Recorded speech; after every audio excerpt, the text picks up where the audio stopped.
ఈ పరాభావనామ సంవత్సరంలో ద్వాదశ రాసుల వారికి ఏ విషయాల్లో పర్టికులర్గా జాగ్రత్తగా ఉండాలి, ఏ విషయాల పట్ల మీరు కొత్త కొత్త అవకాశాలు అందిపుచ్చుకోవాలి అనేటువంటి విషయాలు చెప్తుంది నేనైనప్పటికీ చెప్పిస్తుంది సాక్షాత్ లలిత అమ్మవారిగా భావిస్తూ, కన్యవారికి కనుక చూసుకున్నట్లయితే కన్యా రాశి లేదా కన్యా లగ్నం వారికి ఈ పరాభావనామ సంవత్సరంలో ముఖ్యంగా ఎటువంటి విషయాల్లో మీరు జాగ్రత్త పడాలి, ఏ విషయాల పట్ల మీకు బాగుంది అనేటువంటి అంశాలు చూసుకున్నట్లయితే, మీకు ఈ కేతు 12లో ఉంటున్నాడు, 6వ స్థానంలో రాహు ఉన్నాడు, సప్తమంలో శని, దశమంలో ఉండే గురువు జూన్ నుంచి లాభంలోకి వస్తున్నాడు.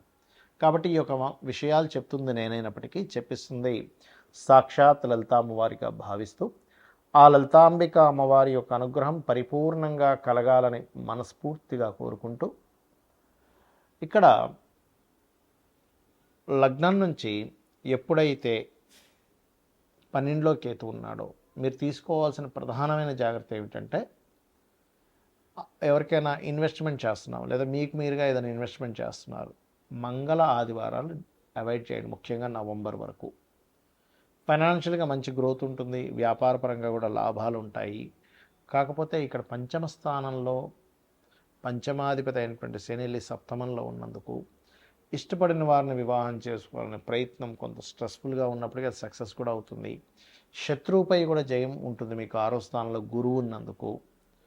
అండ్ విదేశీ సంబంధాలు, ఆన్లైన్లో ఉండేటువంటి కొన్ని వ్యాపారాలు అనుకోండి, అంటే విదేశాలకు వెళ్ళి అక్కడ ఏదైనా ఉద్యోగం చేయాలనుకునేటువంటి వాటికి కూడా అనుకూలిస్తుంది. అలాగే అదేవిధంగా వివాహానికి కూడా విదేశీ సంబంధాలు సెట్ అవ్వడానికి చాలా అనుకూలంగా ఉంది చెప్పాలంటే. కాకపోతే వ్యాపారస్తులకి మీకు ఈ సంవత్సరం జూన్ నుంచి ఎప్పుడైతే లాభంలో గురువు వస్తాడో కొంత వ్యాపారస్తులకి అక్కడ ఊరట లభిస్తుంది. కాకపోతే ఎంతైనా గురువు యొక్క రూపం మారిందని మనం చెప్పుకుంటూ ఉన్నాం.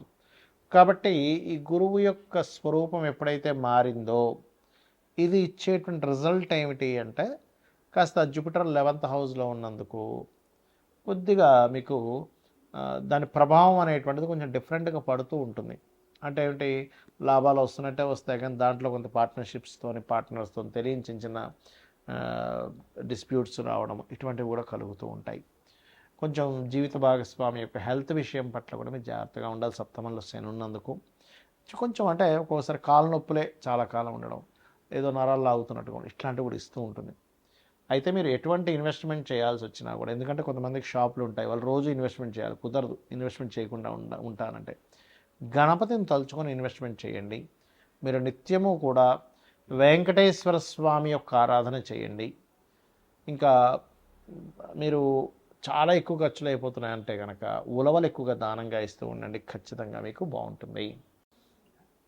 ఇక్కడ ఏంటంటే ప్రతి ఒక్కరికి కూడా సంవత్సరం మారింది, నూతన సంవత్సరం వచ్చింది, ఇక్కడి నుంచి అయినా సరే లైఫ్ బాగుంటుందా అని చెప్పి ఆశపడుతూ ఉంటారు.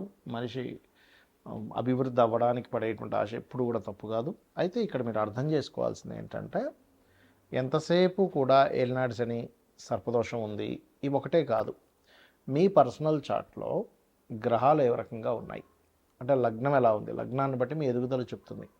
మీ ధనాధిపతి ఎలా ఉన్నాడు అంటే సెకండ్ హౌస్ శుక్రుడి యొక్క పరిస్థితి ఎలా ఉందనేది క్లియర్గా తెలుసుకోవాలి. దాన్ని బట్టి ఏమవుద్దంటే మీకు ఎందులో ధనయోగం ఉంది, ఏ రూపంలో మీరు ప్రయత్నం చేస్తే బాగుంటుంది, ఎప్పుడు మీకు రైట్ టైం, ఇవన్నీ కూడా తెలుస్తాయి. అలాగే మీరు చేసే ప్రయత్నాలు 3వ స్థానం. మీరు ఇక్కడ ఏంటంటే వాస్తు కూడా మనకు ప్రభావం చూపిస్తుంది. జాతకం బాగుందండి, వాస్తు బాలేని ఇంట్లోకి వెళ్ళానంటే ఏమవుతుందంటే, కుండలో వాటర్ పోస్తున్నాము కానీ కుండకి చిన్న చిల్లుంటే ఏమవుతుంది, కింద నుంచి వెళ్ళిపోతూనే ఉంటాయి.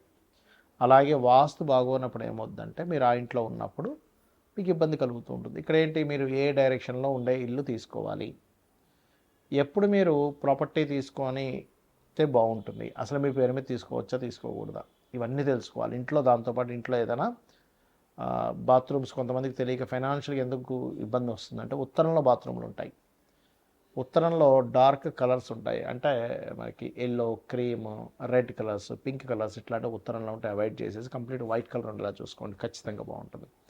అలాగే మరొక విషయం ఏంటంటే, ఇక్కడ సంతాన అభివృద్ధి ఎందుకు కావట్లేదు, పంచమ స్థానం, రుణము, రోగము, శత్రుత్వం, ఇవి ఎక్కువగా ఇబ్బంది పెడుతూ ఉంటాయి. వీటికి సంబంధించిన పరిస్థితి ఏమిటి, అలాగే మరొక విషయం ఏంటంటే ఇక్కడ వివాహం అయ్యే సమయం, వివాహం 2 వివాహాల యోగం ఏదైనా ఉందా, అసలు జీవిత భాగస్వామితో వివాహం విషయంలో ఎందుకు ఇద్దరి మధ్యన సరైన కమ్యూనికేషన్స్ ఉండట్లేదు, ఎందుకు మీ ఇద్దరి మధ్యన మాటిమాటికి ఏదో గొడవలు జరుగుతున్నాయి, ఇవన్నీ కూడా మీ పర్సనల్ చార్ట్లో వెరీ క్లియర్గా ఉంటుంది.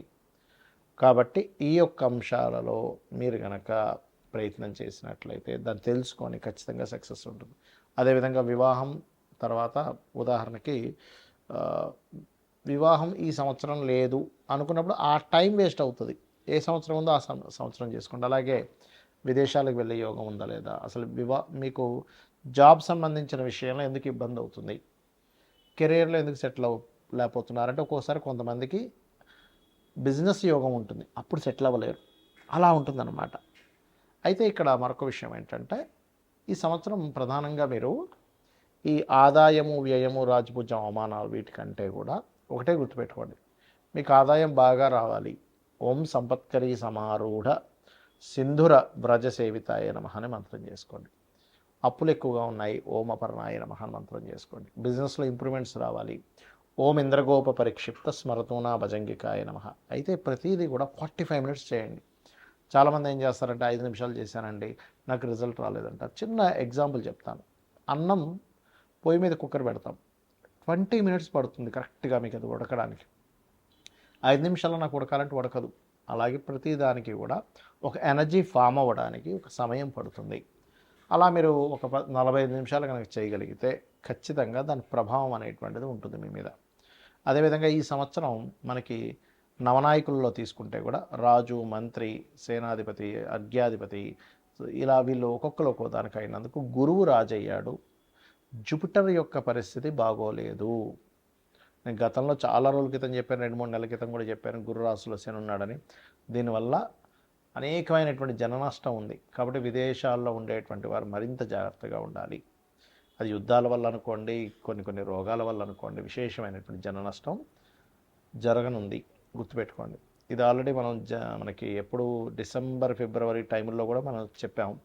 కాకపోతే ఎందుకంటే ఇప్పుడు నెక్స్ట్ కొత్త సంవత్సరానికి కూడా ఈ యొక్క గురువే రాజు అవుతున్నాడు. అదేవిధంగా నీర్సాధిపతి కూడా గురువు అవుతున్నాడు. కాకపోతే వర్షాధిపతి చంద్రుడైనందుకు కాస్త చక్కగా వర్షాలు అయితే బాగా పడతాయి, ఎక్కువ రోజుల వర్షాలు కూడా ఉంటాయి. కొంచెం ఈ పంట పొలాలు లేకపోతే ఈ ధాన్యాలకు ఎక్కువగా డిమాండ్ అనేది పెరుగుతుంది. ధాన్యాలకి గుర్తుపెట్టుకోండి, ధాన్యానికి ఎక్కువ డిమాండ్ పెరగనుంది. కాబట్టి ఈ యొక్క విషయాల పట్ల కాస్త మీరు అప్రమత్తంగా ఉండండి. జనాలు బంకర్స్లో దాక్కునేటువంటి సమయం రానుంది, గుర్తుపెట్టుకోండి.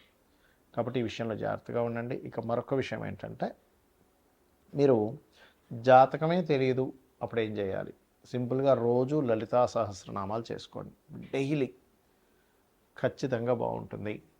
అదేవిధంగా మనకి లాస్ట్ టైం మనం చెప్పుకున్నాం, ఒక 4-5 నెలల క్రితం కూడా చెప్పాను, సిల్వర్ రేట్ విపరీతంగా పెరగనుంది అని. మరలా బంగారం సిల్వర్ రేట్లు ఒక రేంజ్లోకి వెళ్ళనున్నాయి, గుర్తుపెట్టుకోండి. ల్యాండ్ రేట్స్ కూడా విపరీతంగా పెరగనున్నాయి. కాబట్టి రెగ్యులర్గా లలిత చేసుకోండి, అన్ని విధాలా మీకు బాగుంటుంది. శ్రీమాత్రే నమః.